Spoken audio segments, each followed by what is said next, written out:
구독을 통해 매주 새로운 내용을 받아보세요. 위 종목들은 우리 시장이 대세 상승의 흐름 속으로 나아갈 적에 상승세의 가장 중심부에 놓일 수 있는 종목으로 다른 어떤 종목보다 관심을 갖고 지켜봐야 할 종목군이다. KB금융지주 50만원, 현대자동차 100만원이 넘어설 때까지 함께할 투자자의 모임. 12월 3일 발생한 계엄 사태의 충격은 일련의 과정을 통하여 해소한 모습을 보여주고 있지만 충격 이전의 상태로 되돌아가려는 상승 시도는 나타나지 않고 있다. 충격 이전의 상태로 되돌아가려면 대외시장으로부터 제법 강한 상승 기운이 우리 시장에 작용해야만 하는데 대외시장 또한 부담에 시달리는 모습이다. 그렇지만 대외시장이든 우리 시장이든 강력한 상승 과정을 만들어낼 수 있는 준비를 갖춘 상태라 당장에 이런 움직임에 민감할 필요는 없다. 2020년 2월 이후 우리 시장을 비롯한 세계 주식시장에서는 견디기 힘든 여러 충격적인 하락 과정이 발생하였고 이를 함께 겪으면서 여기까지 왔다. 오늘은 추세적인 흐름을 겨냥하여 투자를 하였을 경우 보유하고 있는 종목을 매도해야만 하는 시기에 대하여 한번 살펴보도록 하겠다. 주식시장에서 추세적 흐름을 겨냥하여 포트를 구성한 상태에서 보유하고 있는 종목을 매도하여 현금화가 필요한 경우는 두 개의 사례에 국한된다. 첫 번째는 1개월 전후의 기간 동안 보유하고 있는 종목에게서 40% 전후에 달하는 하락폭이 발생하는 경우다. 통상 이런 하락 과정은 한 번에 큰 장을 마감할 적에 발생하고 2020년 2월 중순 코로나 사태로 발생한 하락 과정도 이런 유형에 속한다. 이런 하락 과정은 시장 내면에 잠재된 하락 압력이 상당한 상태에서 어느 순간 매수세와 매도세의 균형점이 일거에 깨지면서 잠재된 하락 압력이 표출된다. 이와 같은 하락 압력이 나타날 적에는 하락의 초기 과정의 균형점이 깨지는 모습을 보고서 주저하지 않고 대폭 비중 축소를 실행하는 것이 바람직하다.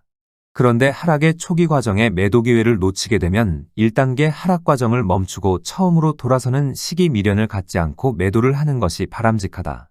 2020년 1월 포트를 구성하고 보유 비중의 대폭 축소를 시도한 적은 단 한 번 있었는데 2020년 2월 하순의 매도 포인트가 여기에 해당된다. 2020년 2월 당시 코로나 사태는 경제활동을 거의 멈춰야만 해결될 수 있는 사건으로 확산되므로 세계 주식시장에 갈수록 큰 충격을 가하였다. 2008년 글로벌 금융위기가 발생할 적에도 나타나지 않았던 충격적인 하락 압력이 바로 이 시기 나타났던 것이다. 미국의 다우지수와 나스닥 시장은 불과 1개월 남짓한 기간 동안 각각 38%와 32% 하락폭이 발생하였고 대부분 국가에서도 동일한 하락 과정이 발생하였다. 2020년 1월 포트 구성을 하고 난 이후 지금까지 보유 비중을 줄여 현금화 시도를 한 적이 딱 한 번 있었는데 바로 이 시기가 처음이자 마지막이었다. 당시는 누구도 경험하지 않아 코로나 사태는 중국의 우한 사태로 그칠 것으로 보았는데 2월 중순 이후 세계 주식시장에 작용한 하락 압력은 이 범주를 벗어났다. 예상치 못한 아주 강력한 하락 압력이 작용하고 있어 보유 비중의 절반을 축소할 필요가 있어 하락세를 멈추고 처음으로 돌아서던 시기 매도 시점을 잡아들였다. 균형점을 깨고 내려가는 하락 압력이 작용할 적에 하락 초기에 매도하지 못하였을 경우 바로 이 포인트가 마지막 비중 축소의 시기였던 것이다. 당시 전체 시장이 하락세를 멈추고 처음으로 돌아서던 시기 보유하던 삼성전자는 58,500원, 삼성 SDI는 32만 3천원의 매도 사인을 보내드렸다. 2020년 3월 초순 세계 주식시장은 1차 하락세를 멈추고 잠시 돌아서는 모습을 보여주었는데 삼성전자는 58,000원, 삼성 SDI는 32만 4,500원까지 돌려세웠다. 당시 1차 하락 과정에서 나타난 하락 압력으로 볼 적에 두 종목 모두 충분히 매도할 수 있었던 가격이었는데 기대에 미치지 못한 반등세가 나타난 것이다. 당시 삼성 SDI는 매매가 체결되었는데 삼성전자는 작은 가격차로 인하여 매매 체결을 하지 못하므로 이후 2차 하락 압력을 고스란히 맞았다. 1차 반등 흐름에서 통상적인 반등폭에도 크게 미치지 못하였다는 것은 2차 하락 과정은 1차 하락 과정보다 훨씬 강한 하락 압력이 작용한다는 것이 된다. 이후 나타난 2차 하락 과정에서는 더욱 강력한 하락 압력이 발생하였고 세계 주식시장은 충격적인 연속 폭락 과정이 나타났다. 경제활동을 거의 멈춰야만 코로나19 사태를 수습할 수 있다는 공포감이 갈수록 커지면서 세계 주식시장은 연속 폭락세로 이어졌던 것이다. 그렇지만 이런 공포를 느낄 정도의 충격적인 폭락 과정도 2020년 3월 중순 이후 이어진 하락 압력을 해소하는 노력이 나타나면서 진정된 바 있다.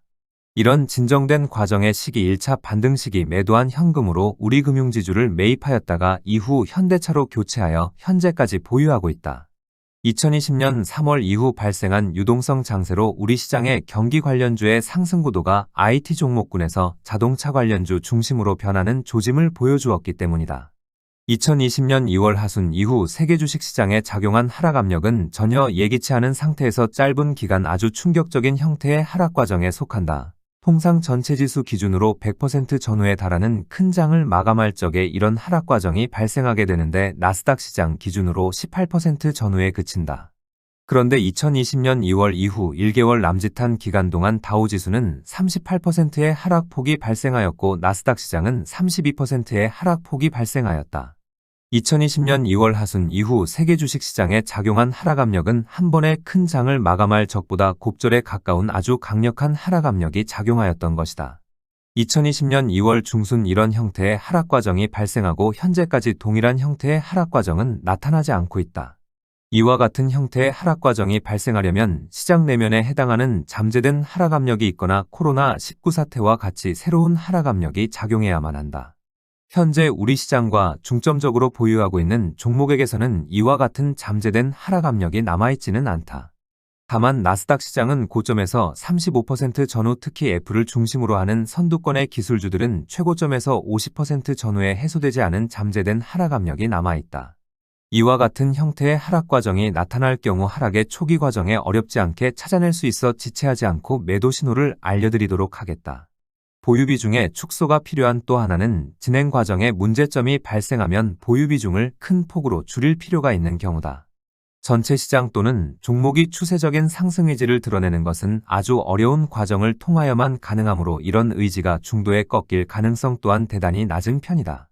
2020년 2월 중순 불과 한 달 남짓 동안 다우지수와 나스닥 시장은 고점에서 38%와 32% 하락폭이 발생하였는데 이후 고점을 넘어섰다. 코로나19 사태로 예기치 않게 충격적인 폭락 과정이 발생하였지만 시장 내면의 추세적인 상승 의지가 그대로 살아있기 때문에 나타난 현상이다. 추세적인 상승 의지를 드러내는 위치까지 도달하는 것도 어렵지만 한번 드러낸 추세적 상승 의지는 그렇게 쉽게 꺾이지 않는 것이다. 또한 진행하는 과정에 문제가 발생하여 꺾이는 모습을 보여준다고 하여도 이를 확인하고 난 다음 매도할 수 있는 기회가 주어진다. 물론 시장 또는 모든 종목에게서 이런 기회가 주어지는 것은 아니고 흐름을 이끌어 나아갈 시장이나 종목에 국한되어 나타난다.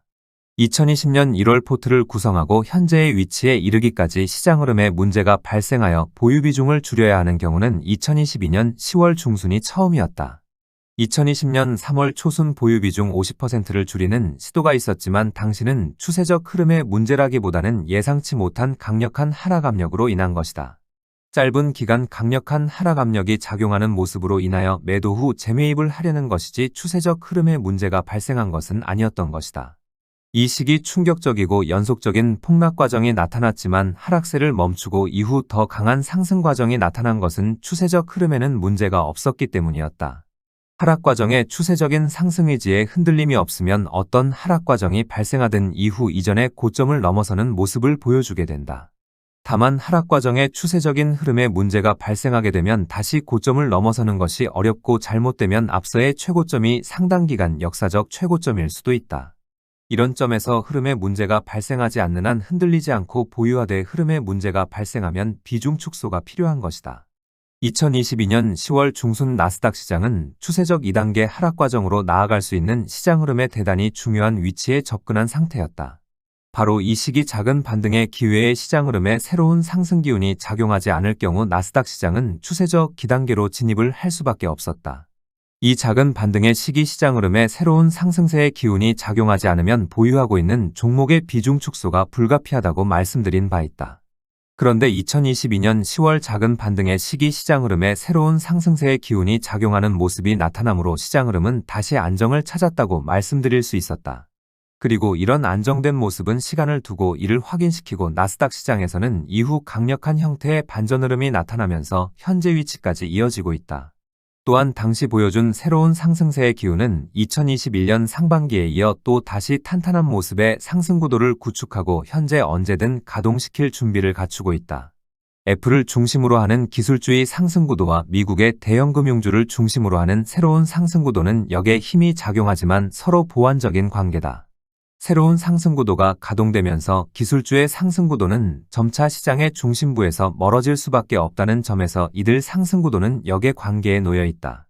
다만 새로운 상승구도를 가동시킬 경우 발생하는 상승 동력이 기술주가 시장의 중심에서 멀어져도 제한된 하락폭에 그치게 한다는 점이다.